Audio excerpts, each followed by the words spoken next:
A beautiful day to you.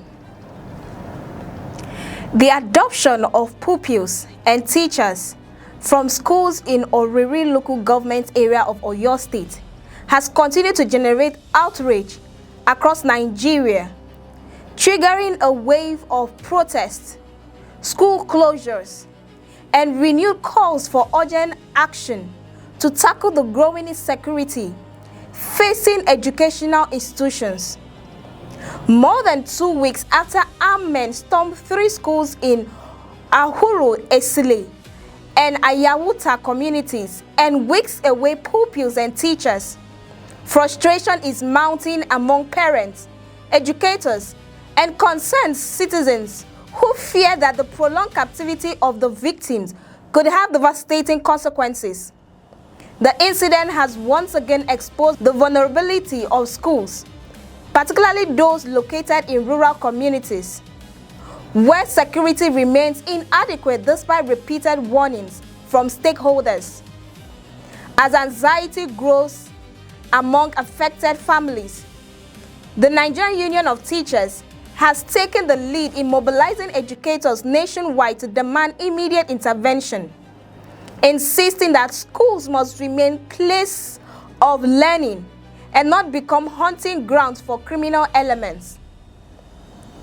The decision by the Nigerian Union of Teachers to embark on a nationwide protest resulted in the closure of public primary and secondary schools across Oyo State on Monday. Academic activities were brought to a complete halt as teachers complied with the directive issued by the union's national leadership. Across the state's 33 local government areas, classrooms remained empty while thousands of pupils stayed at home.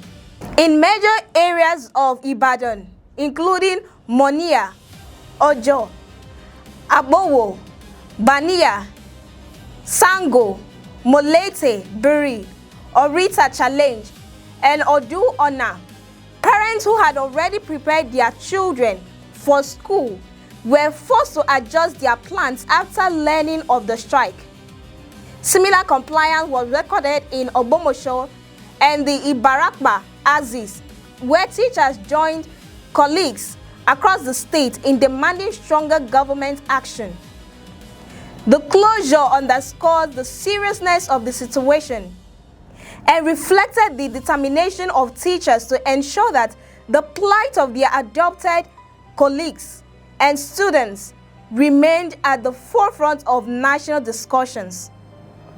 The adoption itself occurred on the 15th of May 2026, when heavily armed attackers invaded Community Grammar School, Baptist Nursery and Primary School, and LA Primary School in the Isiele and Yahuta communities.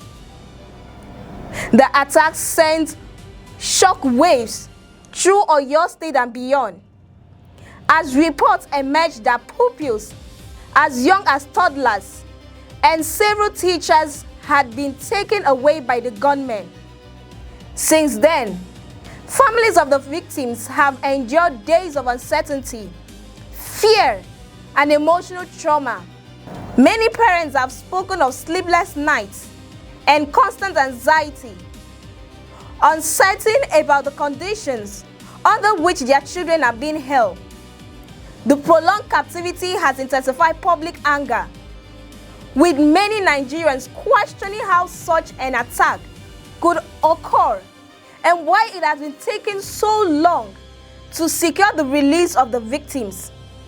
For many observers, the incident represents not just an attack on individuals, but a direct assault on education, community safety, and the future of the nation's children. The emotional impact of the tragedy was evident during protests held in Ogbomosho, where residents gathered in large numbers to express solidarity with the affected families and demand urgent action from authority. One of the most moving moments came when a visibly distraught woman wearing a pink hijab, broke down in tears while addressing protesters and journalists. According to her, some of the kidnapped children were her own, and she pleaded passionately with the government and security agencies to rescue them. Her emotional appeal highlighted the deep anguish being experienced by parents whose lives have been turned upside down by the abductions. Protesters carrying placards and chanting slogans described the continued captivity of innocent children as unacceptable and called on both the federal and state governments to intensify rescue efforts.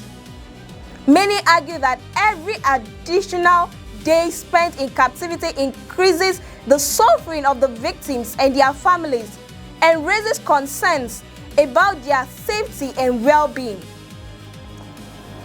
Beyond Oyo State, the protest quickly spread to neighboring Ogun State, where concerned residents of Abeokuta took to the streets to voice their anger over the worsening security situation, carrying placards bearing messages such as "Bring back our school children," "Stop kidnapping and banditry," and "End terrorism in Nigeria."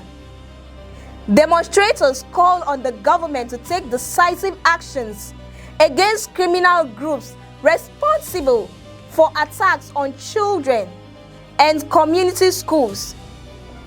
Protest leaders argued that insecurity had reached alarming levels and was affecting every aspect of life, from education and commerce to transportation and agriculture.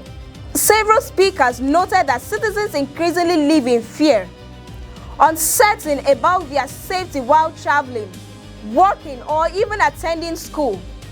The demonstrators stressed that the issue transcends politics and regional interests, insisting that the protection of children and the security of communities must become a national priority.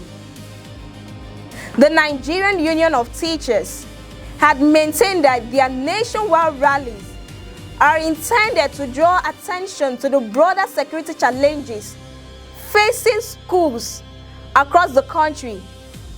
According to union leaders, the Oyo adoption is only one of many incidents that have affected educational institutions in recent years.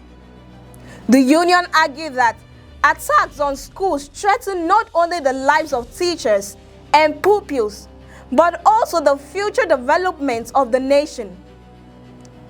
Speaking on the planned rallies, Lagos State NUT Chairman Akintoye Hassan explained that the union deliberately decided against shutting down schools nationwide because doing so will effectively hand victory to those seeking to determine education through violence. Nevertheless, he stressed that the government at all levels must recognize the seriousness of the threat and take concrete measures to improve security around schools, particularly in vulnerable rural communities where attacks are becoming increasingly common. The growing public reaction to the adoption has also drawn responses from civil society organizations and regional advocacy groups.